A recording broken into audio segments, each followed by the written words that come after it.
நீங்கள் புது laptop computer வாங்க போகிறீங்களா இல்லை உங்கள் லேப்டாப் கம்ப்யூட்டர் சரி செய்யணுமா? மீன்ஸில் இருக்க ஸ்மார்ட் சிஸ்டம்க்கு கால் பண்ணுங்கள். 04427935803, மொபைல் 9962194022.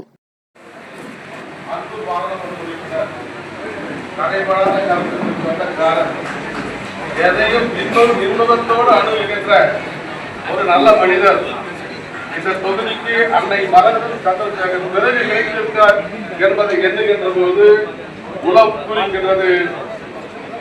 மனது ஒரு 6 வருஷம் 8 வருஷம் பரிசு பண்ணியிருக்காரு. அவர் இருந்த வீடு கிட்டத்தட்ட 18 ஏக்கர் நிலப்பரப்பு. கட்சி தலைவரை திரு ராகுல் காந்தி அவர்களை பேசவே விடக்கூடாது என்ற ஒரு முடிவோடு பாஜக வந்திருந்தார். அவர் எந்த விஷயம் பேசணும்னு நினைச்சு எழுந்திருச்சாலும் அதை இடைமறித்து, அதாவது பாஜக இடைமறித்து, அவங்க கட்சி ஆட்கள் இடைமறித்ததை விட ஸ்பீக்கரே இடைமறித்து மறுபடியும் எதிர்கட்சி தலைவரை பேச விடாமல் செய்தது. அப்புறம் நம்மளுடைய ஜனாதிபதியின் உரையை முடித்து வைப்பதற்கு, அதற்கு நன்றி உரை தெரிவிப்பதற்கு பிரதம மந்திரி வராமல் போனது. ஹிஸ்டரியிலே இது 2வது முறை நினைக்கிறேன். அதுக்கு காரணம் அவர்கள் கூறியது காங்கிரஸ் எம்பிக்கள் தாக்க வராங்க. இந்த மாதிரி பல விதமான நகைச்சுவையான விஷயங்கள்லாம் இந்த பிஜேபி பண்ணாங்க. ஆக மொத்தத்தில் மக்களை சந்திப்பதற்கும் எதிர்கட்சி தலைவர் கேட்கும் கேள்விகளுக்கு பதில் இல்லாமல் போனது மட்டுமே தான் காரணம். நம்ம எதிர்கட்சி தலைவர் சொன்ன மாதிரி அவர்கள் இந்தியாவை விட்டுவிட்டார்கள். நம்முடைய ட்ரம்ப்புடைய அமெரிக்காவுக்கு விட்டுவிட்டார்கள். 2வது இந்தியாவின் ஒரு பாதுகாப்பையும் காம்ப்ரமைஸ் பண்ணிட்டாங்கன்றது தான் குற்றச்சாட்டு. அது பதில் சொல்ல முடியாததுனால இதெல்லாம் இந்த ஒழுங்கு நடவடிக்கை. சார், இப்போ மேடையில் பேசும்போது அடிப்படை உறுப்பினர்கள் ஊருக்குள்ளே சேர்ந்து காங்கிரஸை பற்றி பேசணும் அப்படின்னு சொல்கிறீங்க. ஆனால் நீங்கள் பதவியில் இருக்கிற எல்லாருமே நீங்கள் போயிட்டு கீழே இறங்கி மக்களை பார்த்து அவங்களோட குறைகளை கேட்கலாம்ல. இப்போ நீங்கள் பேசும்போது கூட மனுக்களை எடுத்துக்கிட்டு என்ன தேடி வாங்கன்னு தான் சொல்கிறீங்க. ஏன் நீங்கள் மனுக்களை பெறுவதற்கு போக மாட்டீங்க? இப்படி ரொம்ப காலமாக நடக்குது. காங்கிரஸில் ரொம்ப காலமாக நடக்குது. மேல்மட்டத்தில் இருக்கிறவங்க, அதிகாரத்தில் இருக்கிறவங்க மேலேயே உட்காந்துருக்காங்க, கீழே இருக்கிறவங்க மட்டும் வேலை செய்கிறாங்க. இப்போ இருக்கிற காங்கிரஸ் ஆளுங்க பார்த்தீங்கன்னா அபோவ் 50 தான். அதாவது பார்த்தீங்கன்னா இங்கே இந்த கூட்டத்திலேயே எல்லாருமே 60 வயசுக்கு மேலே போயிட்டாங்க. மற்றவங்களை பற்றி நான் எதுவும் சொல்ல விரும்பல. இப்போ இருக்கிற கட்டமைப்பில் நாங்கள் எல்லோருமே களத்தில் தான் இருக்கோம். நீங்கள் மற்ற வேலைகள்னால நாங்கள் அங்கங்கே பொறுப்புகளில் இருக்கிறதுனால போகிறத மட்டுமே நீங்கள் பார்க்க முடியாது. இன்றைக்கி நீங்கள் பார்த்தீங்கன்னா உங்கள் ஊரில் உங்கள் எம்பி நான் எல்லா கிராமங்களுக்கும் போன வாரம் கூட ஒரு நாளில் பஞ்சாயத்துக்கு கவர் பண்ணுறோம். எங்களை பொறுத்த வரைக்கும் காங்கிரஸ் கட்சி கிரவுண்டில் இருந்தால் தான் அது காங்கிரஸ் கட்சி. அந்த முனைப்போடு தான் நாங்கள் இருக்கோம். ஏன்னா மக்களுடைய எண்ணங்களை இந்த தொகுதி முழுக்க கொண்டு வர வேண்டும் என்றால் எங்களுடைய தொண்டர்கள் தான் கொண்டு வரணும். 2வது இந்த பார்வையும் இப்போ மாறுது. நான் தலைவர், நீ தொண்டர்ன்ற பார்வையும் மாறுது. எல்லோருமே ஒரு சகாக்களாக இந்த கட்சியில் மக்களுடைய பிரச்சனையில் நிற்க வேண்டும் என்பதுதான் எங்களுடைய கருத்து. பார்லிமெண்ட்டில் பெண் எம்பிக்கள் பார்க்க முடியாத சட்டம் தெரிவித்தாங்க. அண்டை நாடுகளிலிருந்து பாதுகாக்கணும்னு சொல்லுவாங்க. பார்லிமெண்ட் பாதுகாக்க அதுதான் அவங்க நாங்கள் கேட்குற கேள்வி நீங்கள் சைனாவை பார்த்து பயப்படுறீங்கன்னா அவங்க இங்கே பெண் எம்பிக்களே பார்த்தே பயப்படுற மாதிரி அவங்க ஒரு பதில் சொல்கிறாங்க. அதனால் இதெல்லாம் ரொம்ப சிரிப்பான விஷயமா இருக்குது. இன்றைக்கி இந்தியாவுடைய சாவரனிட்டின்னு சொல்லுவோம், அந்த இறையாண்மையை இன்றைக்கி ஒரு கேள்விக்குறியாக மாற்றிருக்காங்க. சார், ஆட்சியில் பங்கு வேணும்னு சொல்லிட்டு காங்கிரஸில் இப்போ ஒரு தரப்பு தலைவர்கள் வலித்து வருவாங்க. தொண்டர்களோட நிலைப்பாடம் அதாக தான் இருக்குது. தொடர்ந்து திராவிட கட்சிகளுக்கு காவடி தூக்குற வேலையை தொடர்ந்து காங்கிரஸ் பண்ணிட்டு வருது. நீங்கள் சொன்னீங்க மறைமுக அதிகாரம் நேர்முக அதிகாரம்னு. நீங்கள் நேரடியாக தேர்தல் சந்திக்கிறதுக்கு நீங்கள் தயங்குற பட்சத்தில், இல்லை மாற்று வழக்கத்தை தயங்குற பட்சத்தில் மக்கள் எப்படி உங்களை நம்பி பின்னாடி வருவாங்க? இல்லை, யாருமே நேர்முகமாக நீங்கள் ஒரு விஷயம் முடிஞ்சிடும். இன்றைக்கி நிலைமை இந்தியா முழுக்க நிறைய ஒரு சித்தாந்த சண்டை நடந்தது.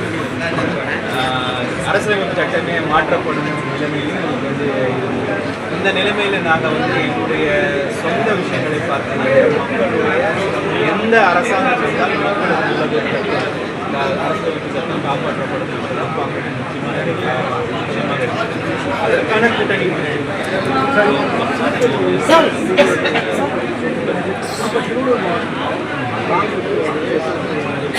நான் தான் சொன்னேன். இந்த தொகுதி பேசுகிறது, கூட்டணி பேசுகிறது எல்லாமே என்னுடைய பொறுப்பாளர்கள் தான் பண்ணுவாங்க. பொது வெளியில் பேசுகிறது ஐ டோன்ட் நோ, இந்த மாதிரி ஆட்கள் சார், மாணிக்க தங்கர் அவர் பேசும்போது கூட, அதாவது எங்களை வந்து அவமானப்படுத்துற விதத்துல யார் பேசினாலும் நாங்க திருப்பி அடிப்போம் அப்படின்றீங்க. திருப்பி அடிக்கிற அளவுக்கு காங்கிரஸ்ல பவர் இருக்கா? இந்த மாதிரி கேள்விகளை நீங்கள் கேட்டிங்கன்னா அவர் சொல்றதை தான் நான் கேட்குறேன். நீங்கள் கேட்ட காங்கிரஸ் கட்சியில் பவர் இருக்கா இல்லையான்றது மக்களுடைய ஒரு முடிவு தான். ஒரு அரசியல் கட்சிக்கு எப்பவுமே பவர் வந்து சொந்தமாக வந்தது. அந்த மக்களுக்காக அந்த அரசியல் கட்சி என்ன பண்ணுச்சு, அந்த கட்சி மேலே மக்கள் இவ்வளோ பாசம் வச்சுருக்காங்க, அது மேலே தான் அதோடைய பவரு. இப்படி பார்த்தா இன்றைக்கி காங்கிரஸ் கட்சி எல்லா ஊர்லேயும் இந்தியாவில் இருக்குது. எல்லா ஊரும் இந்தியாவில் இருக்கிற எல்லா ஊர்லேயும் இருக்கிற கட்சியை பார்த்து எப்படி நம்ம பவர் இருக்கான்னு கேட்குறோம். ஓகே. அன்பு பாராளுமன்ற உறுப்பினர் நடைபெறாத கருத்துக்கு சொந்தக்காரர், எதையும் இன்னொருத்தோடு அணுகுகின்ற ஒரு நல்ல மனிதர் இந்த தொகுதிக்கு அன்னை மரகதம் சந்திரசேகர் பிறகு கிடைத்திருக்கார் என்பதை எண்ணுகின்ற போது உளம் புரிகின்றது, மனது ஒரு 6 வருஷம் 8 வருஷம் சர்வீஸ் பண்ணியிருக்காரு. அவர் இருந்த வீடு வந்து கிட்டத்தட்ட 18 ஏக்கர் நிலப்பரப்பு. இந்த கூட்டத்தில் இது ஒரு குடும்ப கூட்டம், அதனால பல விஷயங்களை வந்து நம்ம சொல்லலாம். ஒருத்தருக்கு ஒருத்தர் இருக்கிற வருத்தங்களை கூட பகிர்ந்து கொள்ளலாம். அந்த வருத்தங்களை பகிர்ந்து கொண்டதுக்கு அப்புறம் அதுக்கு என்ன நம்ம செய்ய போறோம் அப்படின்றத பத்தி யோசிக்கிறது இந்த மீட்டிங். அதனால உள்ளபடியே இந்த ஒரு 3 மணி நேரம் வந்து பல பேருடைய எண்ணங்களையும் வருத்தங்களையும் பாராட்டுகளையும் இந்த மேடையில் நம்ம பகிர்ந்துக்கிட்டோம். எல்லாத்தை விட முக்கியமான ஒரு விஷயம் வந்து எல்லோரும் பேசின விஷயம் வந்து அதிகாரம். அதிகாரம் என்பது நம்முடைய பேச்சுக்களில் பல இடங்களில் திருப்பி திருப்பி வந்துட்டு இருந்த விஷயம்.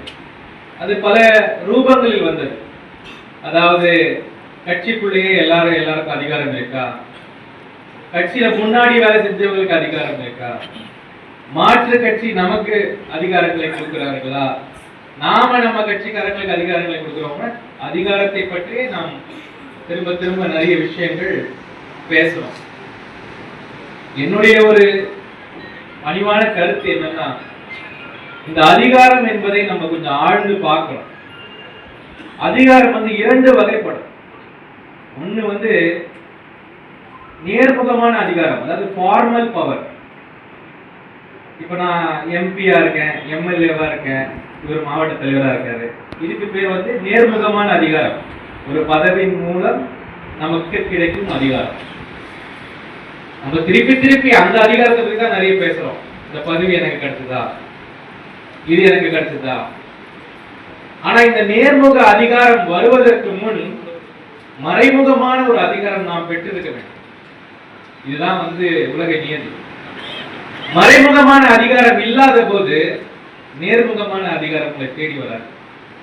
நேர்முகமான அதிகாரம் தேடி வர வேண்டும் என்றால் மறைமுகமான அதிகாரம், அதாவது இன்ஃபார்மல் பவர் உங்களுக்குள்ள முன்னாடி இருக்கணும். அப்ப அந்த இன்ஃபார்மல் பவர் என்னது? அது பல விஷயம் பல விதங்களில் இன்ஃபார்மல் பவரை கெயின் பண்ணலாம். அதாவது மக்கள் ஒருத்தரை எவ்வளவு விரும்புறாங்க, அது ஒரு இன்ஃபார்மல் பவர். மக்கள் கூட ஒருத்தர் எவ்வளவு கலந்து போகிறாரு, அது ஒரு இன்ஃபார்மல் பவர். கட்சிக்காக ஒருத்தர் எவ்வளவு ரொம்ப நேரம் வேலை செய்யறாரு, அது ஒரு இன்ஃபார்மல் பவர். இந்த மாதிரி மறைமுகமான அதிகாரங்கள் மக்களை சார்ந்துதான் வரும். அதுல மக்கள் ஒருத்தர் பின்னாடி எத்தனை ஜனங்க இருக்காங்க. இன்னைக்கு நான் வந்து தெருவில் போனோம்னா எனக்கு பின்னாடி எத்தனை மக்கள் இருக்காங்கன்றத என்னுடைய மறைமுகமான சக்தி. அதை அந்த சக்தியை ஆதாரமாக வைத்துதான் நேர்முக சக்தியை வரும். என்னுடைய பணிவான வேண்டுகோள் என்னன்னா, நேர்முகமான சக்தி நமக்கு வந்து மேல இருந்து கொடுக்கணும், யாரோ ஒருத்தர் நம்ம கொடுக்கணும். ஆனா அந்த மறைமுகமான சக்தியை, இன்ஃபார்மல் பவரை நாம எடுத்துக்கலாம். இன்னைக்கு பல பேர் இங்க உட்கார்ந்து இருக்கவங்கள என்னை விட பவர்ஃபுல்லா இருப்பீங்க. ஏன்னா உங்களுக்கு பின்னாடி மக்கள் இருப்பாங்க. அப்படிப்பட்ட தொண்டர்கள், அப்படிப்பட்ட உழைப்பாளிகளின் மூலமாகத்தான் ஒரு நேர்முகமான அதிகாரம் கிடைக்கும். உள்ளபடியே நம்ம எல்லாருமே இங்க ஒத்துக்க வேண்டிய விஷயம் என்னன்னா, தமிழ்நாட்டில் நம்மளுடைய நேர்முகமான அதிகாரம் வந்து கம்மி ஆகிட்டே போகுது. நீங்க ஆட்சியில பங்கு, அதிகாரத்துல பங்கு நம்ம கேட்க வேண்டிய நிலைமைக்கு ஏன் வரும்? அதை நம்ம ஒத்துக்க வேண்டிய விஷயம் என்ன, அந்த மறைமுகமான மக்கள் சார்ந்த அதிகாரத்தை எங்கேயோ ஒரு இடத்துல நம்ம இழந்துகிட்டே போறோம். நம்மள அதை யாரும் நிறுத்தவே சொல்லல, அதை யாரும் வந்து நம்மளை கையை பிடிச்சு நிறுத்தல. ஆனா நம்ம இழந்துகிட்டே, இது பல காரணங்கள் உண்டு. ஆனாலும் கூட இது ஒரு கட்டமைப்பால தான் செய்ய முடியும், ஒரு மனிதனால செய்ய முடியாது. உங்களுடைய ஊரில் உங்களுக்கு செல்வாக்கு உண்டா, உங்களுடைய தெருவில் உங்களுக்கு செல்வாக்கு உண்டா, உங்களுடைய வார்டில் உங்களுக்கு செல்வாக்கு உண்டா என்பது ரொம்ப முக்கியமான ஒரு விஷயம். அந்த செல்வாக்கெல்லாம் சேர்ந்துதான் நேர்முகமான அதிகாரம் நமக்கு கிடைக்கும். என்னுடைய பணிவான வேண்டுகோள் என்னன்னா, கண்டிப்பாக உங்களுக்கு உங்களுக்கான நேர்முகமான அதிகாரம் வந்து சேரும். ஆனா மறைமுகமான அதிகாரம் உங்களிடம் இருந்தால் மட்டுமே, இதுதான் நான் சொல்ல வேண்டியது. அது இல்லாத போது அது கொஞ்ச நாள் வரலாம், போயிடும், நிக்காது. சில பேருக்கு வரும் ப்ராக்சிமிட்டி, யாரையாவது தலைவரை பிடிச்சி வாங்கலாம், ஆனா அது ரொம்ப நாள் நிக்காது. உங்களுடைய மதிப்பு மரியாதையும் நேர்முகமான உங்களுக்கான பதவிகள் பொறுப்புகள் வரும். இன்னைக்கு காங்கிரஸ் கட்சியில நம்மளுடைய அருமை தலைவர் ராகுல் காந்தி ஒரு பெரிய புரட்சியை செஞ்சுட்டு இருக்காரு. அவர் செய்யற புரட்சி வந்து எல்லாருக்குமே தெரியும். தெரியாத பல விஷயங்களை நான் உங்களுக்கு சொல்றேன்.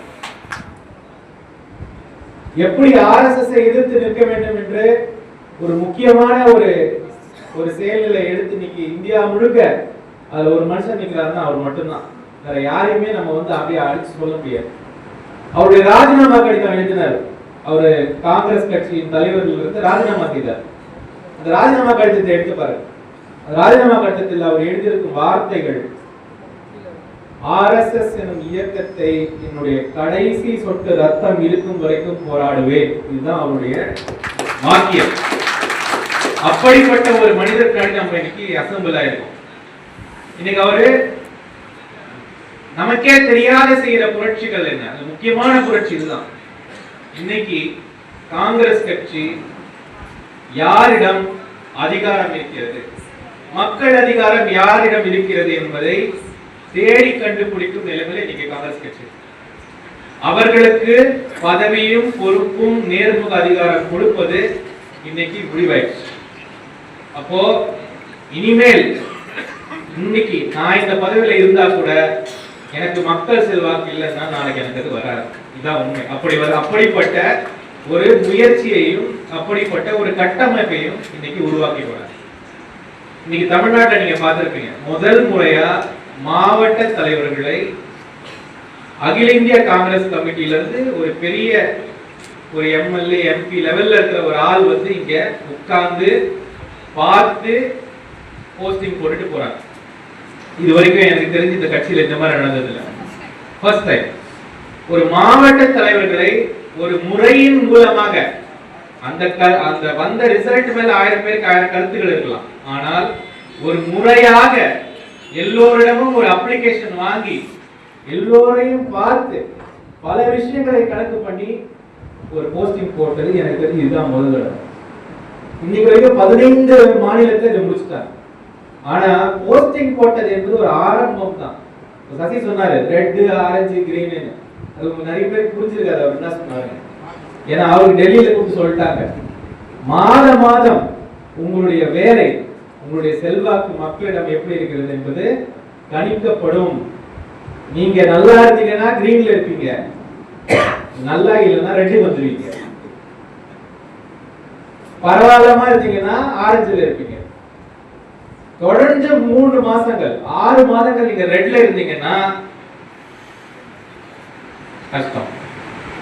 இதுதான் வந்து இன்னைக்கு ஆல் இந்தியா காங்கிரஸ் கமிட்டி கொடுத்திருக்க இது சசிக்கு மட்டும் கிடையாது, இருக்கிற எல்லா வட்டார தலைவர்கள் இருக்கிற எல்லாருக்கும் தான். அதாவது யாரும் யோசிப்பாங்க, சரி நம்ம வேலை செய்யாம இருந்தா அவர் மார்க் போகும்ல, அப்படி கிடையாது. முதல்ல உங்க மார்க் போகும்.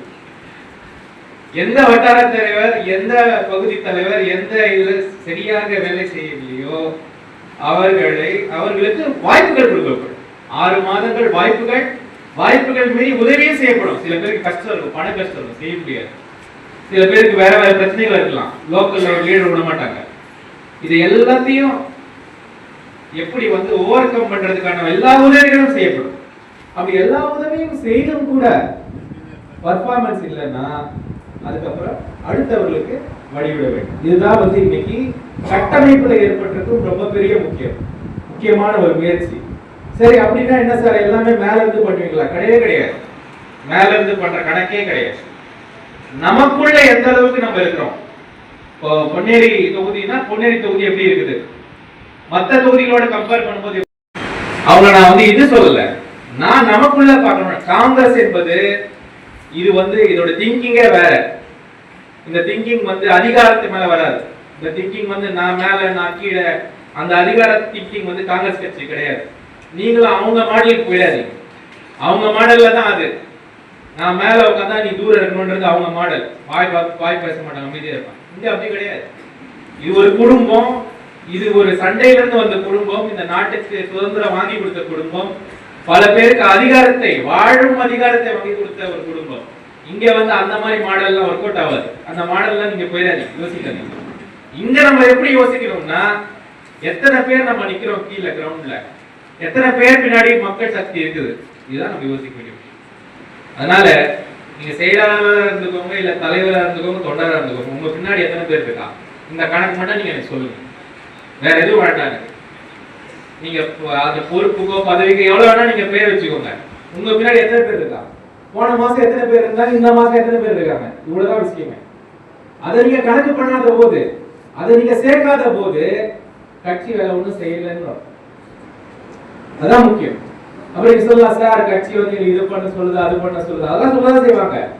ஆனா உங்களுக்காக, உங்களுக்குன்னு ஒரு அரசியல் இருக்குல்ல, எனக்குன்னு ஒரு அரசியல் இருக்கு, உங்களுக்கு ஒரு அரசியல் இருக்கு. நம்ம எல்லாம் சேர்ந்து அந்த தனி மனித ஒழுக்கமான அரசியலை பண்ணாதான் காங்கிரஸ் அரசு. அதனால உங்களுடைய அரசியல் பயணத்துல நீங்க எங்க இருக்கீங்க, உங்க குடும்பத்துல இருக்கிற, நான் ஒரு அந்த கதையை திருப்பி சொன்னா கூட திருப்பி சொல்லணும்னு தோணுது. ஒரு ஊருக்கு போய் ஒரு நம்மளுடைய பிளாக் தலைவர் ஒரு வீட்டுக்கு போயிருந்தேன் பீகார்ல. அப்ப அந்த அவங்க வீட்டு அம்மா இருந்தாங்க உள்ள.